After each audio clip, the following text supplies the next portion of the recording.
அல்ஹம்துலில்லாஹ் வஸ்ஸலாத்து வஸ்ஸலாமு அலா ரசூலில்லாஹ் வ அலா ஆலி ஹிஸ்பில்லாஹ் அம்மா பஅத். அன்பார்ந்த இஸ்லாமிய சகோதரர்களே, அல்லாஹ்வின் நல்லடியார்களே, உலக விடயத்தில் நல்லதா கெட்டதா என்று முடிவெடுக்க முடியாத நிலையில் தடுமாறுகிற சந்தர்ப்பத்தில் படைத்தவன் ரப்பிடத்தில் நல்ல முடிவை கேட்க வேண்டும், தீங்கிலிருந்து பாதுகாப்பு தேட வேண்டும் என்கிற இஸ்திகாரா முறையை நாங்கள் படித்தோம். அன்பார்ந்தவர்களே, இன்றைக்கு நானும் நீங்களும் இந்த இலங்கையிலே இருக்கின்ற இந்த காலகட்டம் இருக்கிறதே, படைத்தவன் ரப்போடு அதிகம் நெருங்க வேண்டிய காலம். துஆக்களின் மூலம், பிரார்த்தனைகளின் மூலம், நல்ல இபாதத்துக்களின் மூலம் அல்லாஹ்வை அதிகம் நெருங்க வேண்டிய காலத்திலே நானும் நீங்களும் இருக்கிறோம். ஏன் சகோதரர்களே, அந்த அளவுக்கு என்ன விசேடமான காலம்? அரசியல் சூடு பிடித்திருக்கிற காலத்திலே நானும் நீங்களும் வாழுகிறோம்.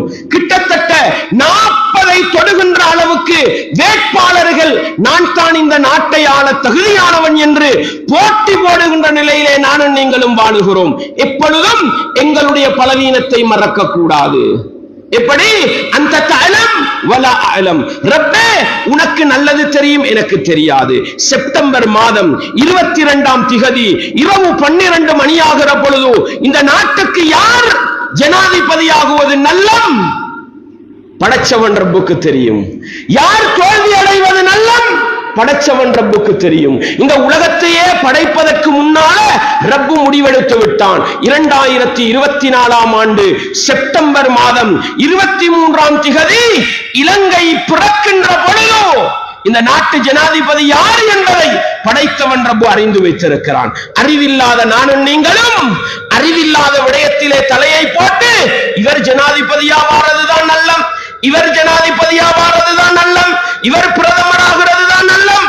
அல்லாஹ்வுக்காக வேண்டாம் சகோதரர்களே, முடிவெடுக்காதீங்க சகோதரர்களே.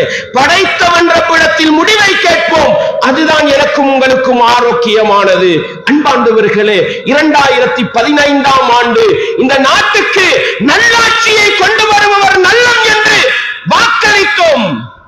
ஆனால் அந்த 5 வருட காலப்பகுதி தான் முஸ்லிம்கள் நாங்கள் கடுமையான சோதனைக்கு உள்ளாக்கப்பட்டோம்.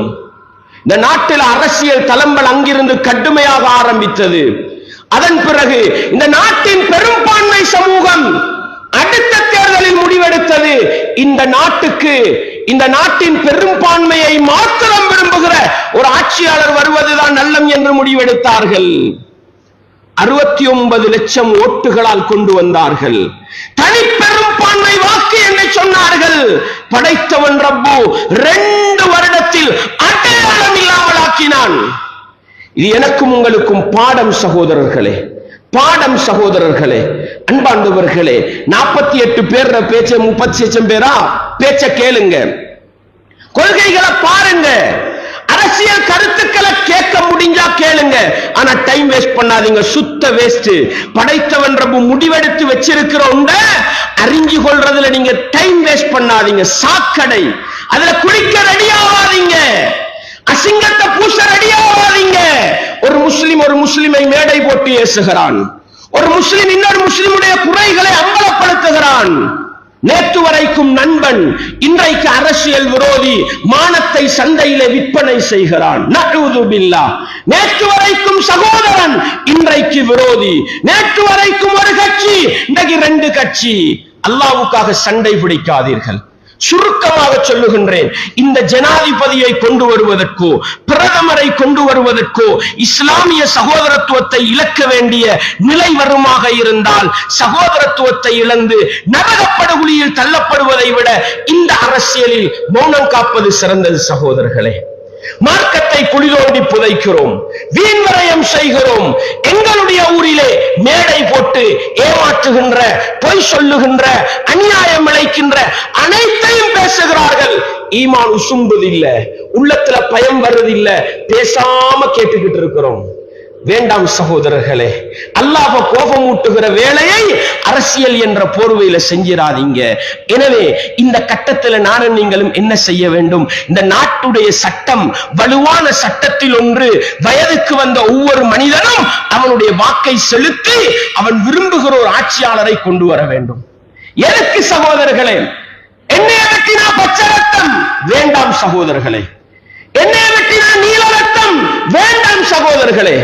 எண்ணெயை வெட்டினா சிவப்பு ரத்தம் வேண்டாம் சகோதரர்களே. அன்பார்ந்தவர்களே, இந்த அசிங்கத்தை பூசாதீங்க. என்ன பாருங்க, கோரிக்கைகளை பாருங்கள். இன்னைக்கு நல்லவரை தேடுறது கஷ்டம் அரசியல் களத்துல. ஆனா கெட்டவனா மிக கெட்டவனா, பாதிப்பு கூடினவனா பாதிப்பு குறைஞ்சவனா, அல்லாஹ் உங்களுக்கு தந்த அறிவை வச்சு பாருங்க.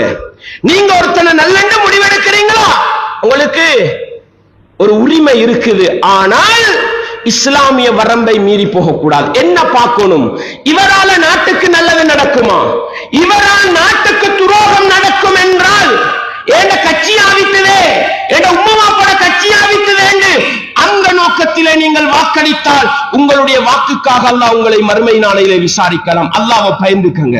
உங்களோட வாக்கு செலுத்துறதுக்கு முன்னால பல தடவை படைச்சவன் மறுமையில விசாரிப்பான் பாருங்க. நீங்கள் வாக்களிக்கிறீர்கள், பிறந்த காலத்தில இருந்து நான் இந்த கட்சியில தான், எனவே நான் வேறொரு கட்சிக்கு கொடுக்க போறது இல்ல. ஆனால் நீங்க கொடுக்கிற அந்த வாக்கை எடுத்து ஒருவர் வெற்றிக்கு வந்து இஸ்லாத்தை எதிர்ப்பாராக இருந்தால், முஸ்லிம்களை எதிர்ப்பாராக இருந்தால், நிச்சயமாக நீங்கள் அளித்த அந்த வாக்குறுதிக்கு படைத்தவன் ரப்பிடத்தில் மறுமையிலே விசாரணைக்குள்ளாக வேண்டி வரும். எனவே பாருங்க, யார் ஆட்சிக்கு வந்தா நாட்டுக்கு நல்லமுண்டு, நிதானமா யோசிங்க, நிதானமா பாருங்க, கோரிக்கைகளை பாருங்க. வெறுமனே அரசியல் மேடையில் வரக்கூடிய பேச்ச மட்டும் கேட்டு நம்பி போகாதீங்க. அவர்களுடைய கோரிக்கைகள், அவர்கள் என்ன இந்த நாட்டுக்கு செய்ய போறிய நலவுகள் என்னன்றத உங்களோட மூளையை வச்சு சிந்திச்சு பாருங்க. அடுத்தது, இவர்கள் வந்தா பிரதானமா பாருங்க, இஸ்லாத்துக்கும் முஸ்லிம்களுக்கும் நல்லது நடக்குமா? யார் ஆட்சிக்கு வந்தாலும் துவேஷம் இருக்கத்தான் செய்யும், அது இல்லா போகாது. எல்லா மதத்தவர்கள்ட்ட இருக்கிற ஒன்று தானே. அன்பார்ந்தவர்களே, பாருங்க, யார் வந்தா குறைவு, யார் வந்தா முஸ்லிம்களுக்கு சப்போர்ட் கிடைக்கும், யார் வந்தா இந்த நாட்டில் ஈமானோடு இஸ்லாத்தோடு சுதந்திரமாக வாழலாம். பாருங்க, 70 வருஷ வரலாறு இருக்குது. நாங்க ஈமானோட இஸ்லாத்தோட இந்த நாட்டில் வாழ்ந்துதான் இருக்கிறோம். எனவே யாருடைய ஆட்சி காலத்துல ஓரளவுக்கு நிம்மதியா ஈமானோடு இஸ்லாத்தோடு வாழ்ற வாய்ப்பு கிடைச்சிருக்கு. இதெல்லாம் பார்த்து நாட்டு நலவை பாருங்க, நாட்டு மக்களோட நலவை பாருங்க. முஸ்லிம்கள் நாங்க இஸ்லாத்துடைய நலவை பாருங்க, முஸ்லிம்களுடைய நலவை பாருங்க. சொந்த நலவு பார்க்க போகாதீங்க, சுயநலம் பார்க்க போகாதீங்க. எனவே இஸ்லாம் ஈமானுடைய நலவை பார்த்து நீங்க ஏதாவது ஒன்றுக்கு வாக்களிங்க. இதுக்காக சண்டை பிடிக்காதீங்க, இஸ்லாத்தை குழி தோண்டி புதைக்காதீங்க, ஈமானுக்கு மாற்றமா நடக்காதீங்க. இது எல்லாத்துக்கும் மேல அன்பாண்டவர்களே, எப்பொழுதெல்லாம் துஆ கேட்கிறோமோ அந்த நேரத்தில் எல்லாம் படைச்சவன் ரப்புக்கு ஒரு கோரிக்கையை வைங்க. இஸ்திகாரா முறையை படிங்க.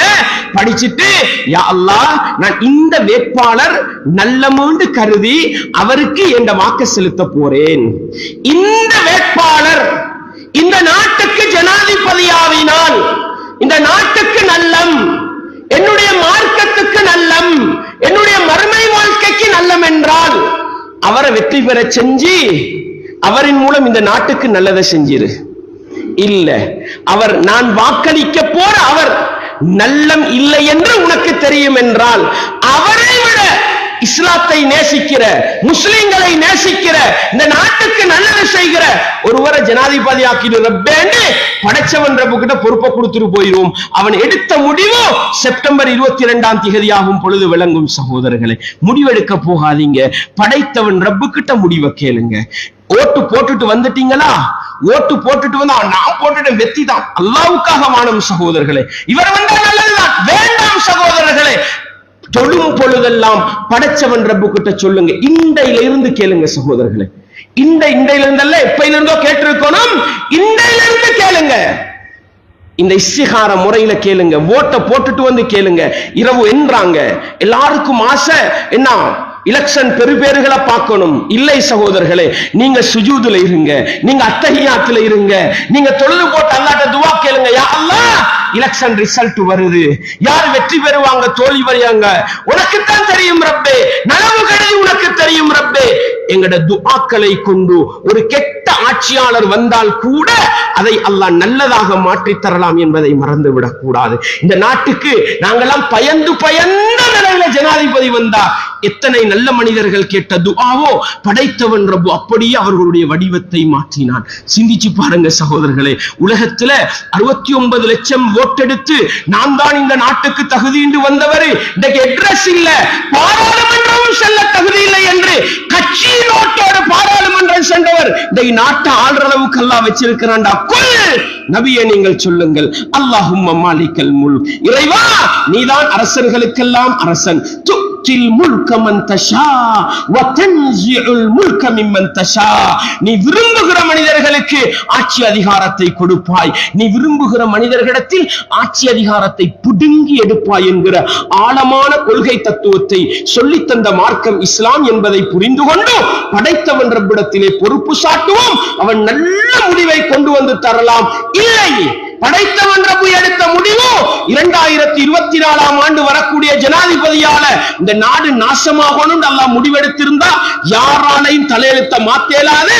ஆனா நாங்க கேட்ட துஆவுக்கு அல்லாஹ் எங்களுக்கு பாதுகாப்பு தருவான், நாங்க கேட்ட துஆவுக்கு அல்லாஹ் எங்களை வைக்க வேண்டிய இடத்துல வைப்பான். எனவே துஆவில் ஆழமான நம்பிக்கை வைத்து படைத்தவன் ரப்போடு நெருக்கமான உறவை பேணிக்கொண்டு இஸ்லாமிய வரம்பை, இஸ்லாமிய சகோதரத்துவத்தை, குர்ஆன் சுன்னாவுடைய விழுமியங்களை பேணிக்கொண்டு எங்களுடைய நாட்டின்